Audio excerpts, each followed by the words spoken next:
pour cette petite présentation d'Andy Linux. Donc ça c'est le premier lancement d'Andy Linux après son installation. Donc je donne mon login mot de passe, hein. Rien d'étonnant jusqu'à présent. Et donc ce qui change effectivement quand on utilise Andy Linux à la première installation, et ben c'est ça, c'est le petit panneau qui vous dit bienvenue avec quelques informations basiques sur l'écran. Et puis surtout ce lien en bas, je débute, je clique ici.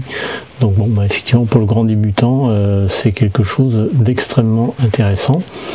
Alors là, je suis sur une machine virtuelle qui tourne un petit peu lentement. Donc quand je clique, je m'acharne sur le clic. Je clique 2 fois et là effectivement j'ai un message qui me dit qu'Swazel, donc le navigateur web est déjà lancé. Bon, ça c'est moi qui suis un peu trop nerveux sur ma souris. C'est le premier lancement, donc effectivement je dois indiquer que Iceweasel est mon navigateur par défaut. Et puis bah, je tombe sur cette page que je trouve extrêmement bien faite, une petite BD rigolote pour se mettre dans le bain. Et puis derrière tout un tas d'explications.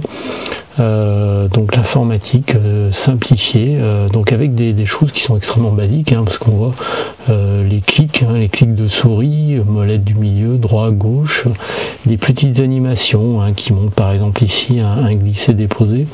Donc on va dire que toutes les fonctionnalités de base, oui, c'est pas spécial aux distributions GNU Linux, hein, ça pourrait être valable pour Windows, sont expliquées dans ce document. Donc là effectivement pour un grand débutant, déjà vous pouvez le mettre devant cette page là et lui dire de tout lire pour déjà avoir un petit peu tous les basiques sur je dirais la manipulation d'un ordinateur de notre époque.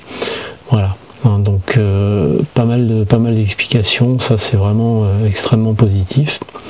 Donc je vais faire un petit peu toutes ces fenêtres. Comme c'est le premier lancement, bon, j'ai Andy Linux qui me propose effectivement de nettoyer, bon c'est des histoires de noyaux, bon les noyaux pépins, ça l'utilisateur, ça lui passera au-dessus de la tête.